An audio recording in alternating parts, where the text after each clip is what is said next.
வணக்கம். இந்த ஒரு வீடியோ முழுவதும் இந்த ஒரு சம்பவத்தை குறித்து தான் இருக்க போகுது. இந்த வீடியோவில் நீங்கள் பாருங்கள், அதை குறித்து தான் இந்த வீடியோ முழுவதும் இருக்க போகுது. ஸோ ஃபஸ்ட்டு அந்த வீடியோவை பார்த்துருங்க.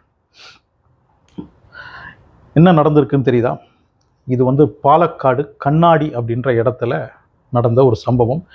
பிஜேபியோடைய பாலக்காடு கேண்டிடேட் ஷோபா சுரேந்தர் அங்கே இருக்கிற மக்களுக்கெல்லாம் ஓட்டுக்கு பணம் கொடுக்குற காட்சியை தான் நீங்கள் பார்த்துருக்கீங்க. அதை கையும் களவுமா காங்கிரஸ்காரங்க பிடிச்சிருக்கிறாங்க.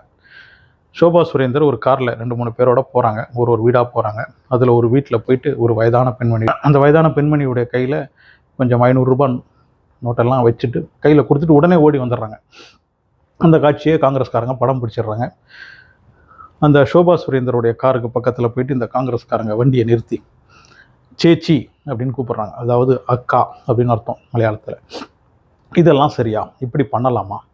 நாளைக்கு எலெக்ஷன், இன்றைக்கி பிரச்சாரமே பண்ணக்கூடாது. இந்த நேரத்தில் நீங்கள் போயிட்டு இந்த மாதிரி ஓட்டுக்கு பணம் கொடுப்பது சரியா அப்படின்னு அந்த வீடியோ எடுத்த நபர் கேட்குறாரு, காங்கிரஸை சேர்ந்தவர். உடனே ஃபஸ்ட்டு ஷோபாவுடைய ரியாக்ஷன் என்னன்னா, இது இந்த பணம் கொடுத்தாங்களே, அதாவது ஷோபா கூட வந்தவங்க தான் அந்த பணத்தை கொடுத்தது, ஒரு பெண்மணி. அவங்களுடைய பெரியம்மா அவங்களுக்கு பணம் கொடுத்தாங்க, அவ்வளோதான், மற்றபடி ஒன்றும் கிடையாது அப்படின்றாங்க. அது எப்படிங்க, அது சரியில்லையே அப்படின்னு திருப்பியும் அந்த காங்கிரஸ்காரங்க சொன்னதும் ஷோபாக்கு அப்படியே அந்த பிஜேபி அந்த அவங்களுக்குன்னு இருக்கிற வேறொரு ரூபம் வரும் பாருங்க, இந்த விஸ்வரூபம், அவ்வளோதான். உடனே காரை விட்டு வெளியில் மூஞ்செல்லாம் உடச்சிருவேன், நீ என்ன வீடியோ எடுக்கிற, நீ எதுக்கு என்ன வீடியோ எடுக்கிற அப்படி இப்படின்னு டைரெக்டாக அவங்கள தாக்க ஆரம்பிச்சிட்டாங்க. அவங்கள தாக்கி பேச ஆரம்பிச்சிட்டாங்க. அதுவும் இந்த கண்ணாடியை சேர்ந்த, அதாவது ஷோபா சுரேந்தர் போட்டியிடுற அதே தொகுதியைச் சேர்ந்த நபர் தான் அந்த காங்கிரஸ்காரர். அவருடைய மூஞ்சியை உடைச்சிருவான் அப்படின்லாம் ஒரு கேண்டிடேட் சொல்கிறாங்க. இது பிஜேபி கேண்டிடேட்டை தவிர வேறு யாரும் இப்படிலாம் செய்ய மாட்டாங்க. கேரளாவில், நார்த் இந்தியாவில் நடக்கிற புது அதிசயங்கள்லாம் இப்போ நடக்க ஆரம்பிச்சிருக்குது. இந்த ஓட்டுக்கு பணம் கொடுக்கறது, இல்லைன்னா நிறைய பரிசு கொடுக்கறது, இதெல்லாம் கேரளாவை பொறுத்த வரைக்கும் கிடையவே கிடையாது. இப்போ தான் அதெல்லாம் ஆரம்பிச்சிருக்கிறாங்க, ஸ்டார்ட் பண்ணியிருக்கிறாங்க. ஏன்னா பிஜேபிக்கு கேரளா மேலே அலாதியான ஒரு பிரியம். எப்படியாவது கேரளா நம்ம கைக்கு வரணும் அப்படின்னு ரொம்ப கஷ்டப்பட்டு பல முயற்சிகளும் பண்ணுறாங்க. அதில் ஒரு முயற்சி தான் இந்த ஓட்டுக்கு பணம் கொடுக்கறது. ஸோ இந்த சம்பவம் நடந்ததுக்கப்புறம் இது இந்த ஒரு வீடியோ வைரல் ஆகுது, எல்லா சேனல்லையும் டெலிகாஸ்ட் ஆகுது.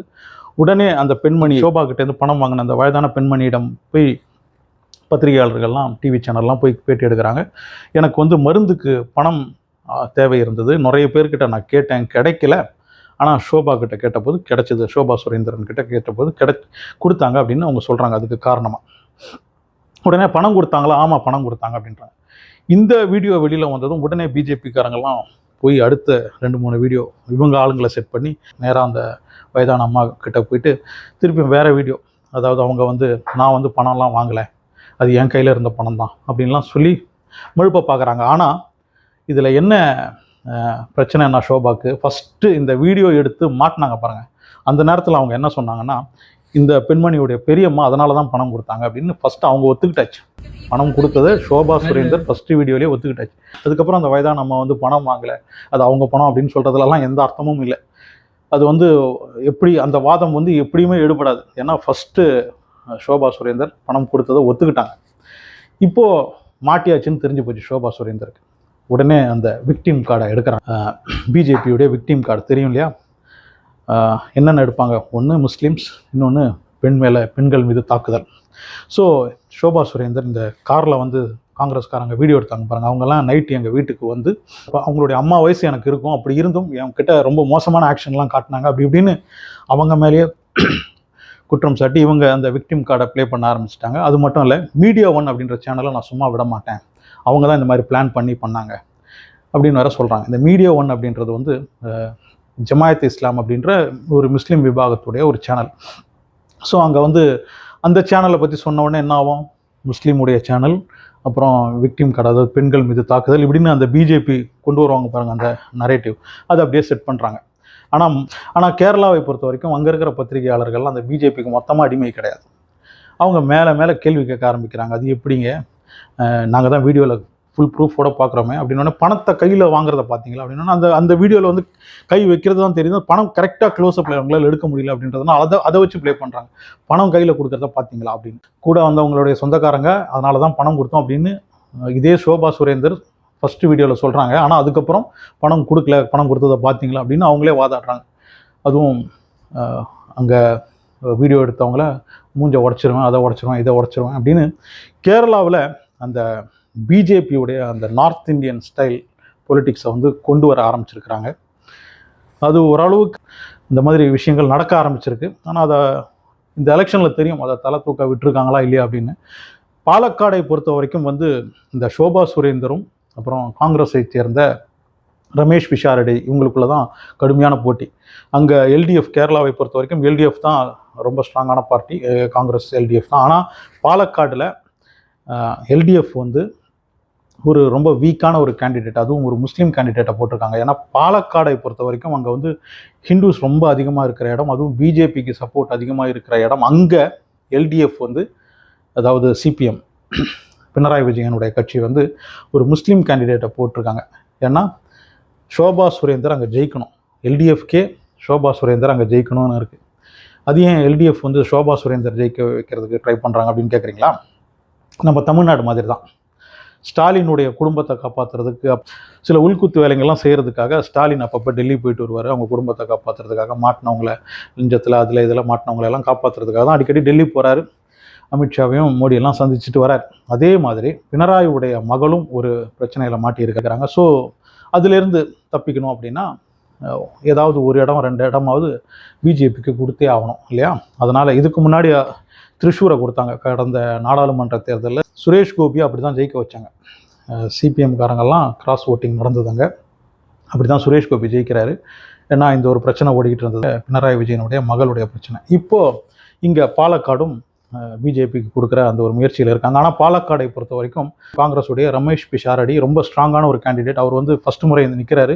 சினிமாவில் நம்ம விவேக் மாதிரி ரொம்ப ஒரு இன்டெலிஜென்ட், காமெடி பண்ணுவார், அதே சமயத்தில் ஸ்கிரிப்ட் அது இதுன்னு பண்ணி ரொம்ப மக்களிடம் பிரபலமான ஒருத்தர். பாலக்காட்டில் ரமேஷ் பிஷாரடி தான் ஜெயிக்கிறதுக்கான வாய்ப்பு, அதாவது காங்கிரஸ் தான் ஜெயிக்கிறதுக்கான வாய்ப்பு. அதனால் ரமேஷ் பிஷாரடிக்கு நேரடி போட்டியாக இருக்கிற ஷோபா சுரேந்தர் இந்த மாதிரி பணம் கொடுக்கும் வேலையை ஆரம்பிச்சிருக்கிறாங்க. அதாவது நார்த் இந்தியாவில் பிஜேபியின் அந்த ஓட்டு போடுறவங்களுக்கு பிச்சை போடுற வேலை நடக்கும் பாருங்கள், அதை வந்து கேரளாவிலையும் செய்ய முயற்சி பண்ணியிருக்காங்க. ஆனால் அதை பிடிபட்டிருக்காங்க.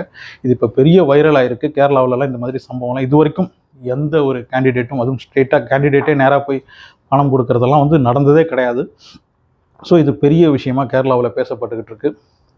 பிஜேபி வந்து வந்தால் என்னென்ன நடக்கும் அப்படின்றத திருப்பியும் கேரளா மக்கள் வந்து உணர்ந்துருக்கிறாங்க. ஒரு சுரேஷ் கோபி வந்ததுக்கே திரிசூர் மக்கள்லாம் இப்போ அவஸ்தைப்பட்டுக்கிட்டு இருக்காங்க, ஏன்டா இந்த ஆளுக்கு ஓட்டு போட்டோம் அப்படின்னு. ஓட்டு கரெக்டாக போடலை, அது கிராஸ் ஓட்டிங்லாம் நடந்து தான் அவர் ஜெயிச்சார். இருந்தாலும் இந்த ஆள் பிஜேபி ஒருத்தர் வந்தால், பிஜேபியை சேர்ந்த ஒருத்தர் வந்தால் அந்த நாடு எந்த அளவுக்கு, அந்த ஊர் எந்த அளவுக்கு அவஸ்தைப்படும் அப்படின்றத உணர்ந்திருக்காங்க. அதனால் ஷோபா சுரேந்தரை இந்த முறை ஜெயிக்க வைப்பாங்களா அப்படின்றது டவுட்டு தான். இருந்தாலும் பிஜேபி ரொம்ப சப்போர்ட் இருக்கிற இடம், பிஜேபிக்கு அதிகமான சப்போர்ட் இருக்கிற ஒரு இடம் பாலக்காடு. என்ன நடக்குதுன்றதை பார்ப்போம். இந்த பணம் கொடுத்ததெல்லாம் ஒர்க் ஆச்சா இல்லைனா அது பேக் ஃபயர் ஆச்சா அப்படின்றதெல்லாம் பின்னாடி தான் தெரியும். ஏன்னா இப்போ இந்த அம்மா இந்த ஷோபா சுரேந்தர் பணம் கொடுக்குறத இப்போ நிறைய பேர் பார்த்துட்டாங்க. பாலக்காட்டில் இருக்கிறவங்க ஏன் அவங்களுக்கெல்லாம் பணம் கொடுத்தாங்க, எங்களுக்கெல்லாம் ஏன் பணம் கொடுக்கல, எங்களுக்கு நீ பணம் கொடுக்கல, இரு உங்களுக்கு நான் ஓட்டு போடல அப்படின்னு இந்த மாதிரியும் நினச்சிக்கிட்டு சில பேர் ஓட்டு போடாமலும் இருக்கலாம் பிஜேபிக்கு. ஸோ அதெல்லாம் இந்த எலெக்ஷன் முடிஞ்சதுக்கப்புறம் தான் தெரியும். இன்றைக்கி கேரளாவில் ஓட்டிங் நடந்துக்கிட்டு இருக்கு. காங்கிரஸ் கொஞ்சம் எட்ஜில் இருக்காங்க.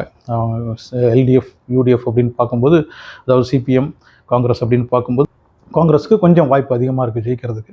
என்ன நடக்குதுன்றதை பார்ப்போம். பிஜேபிக்கு எத்தனை சீட்டு கிடைக்குதுன்றதை பார்ப்போம். பினராயி விஜயனுடைய அந்த சப்போர்ட், மோடிக்கு கொடுத்த அந்த சப்போர்ட்னால ஏதாவது 1-2 இடம் கிடைக்குதா அப்படின்றதெல்லாம் எலெக்ஷன் முடிஞ்சதுக்கப்புறம் தான் தெரியும். பார்க்கலாம். ஆனால் ஸ்டூடெண்ட் சேனலை சப்ஸ்கிரைப் பண்ணி வச்சுக்கோங்க, லைக் ஷேர்லாம் கூட பண்ணுங்கள். அப்புறம் உங்கள் கருத்தை கமெண்டில் பதிவு பண்ண மறந்துடாதீங்க.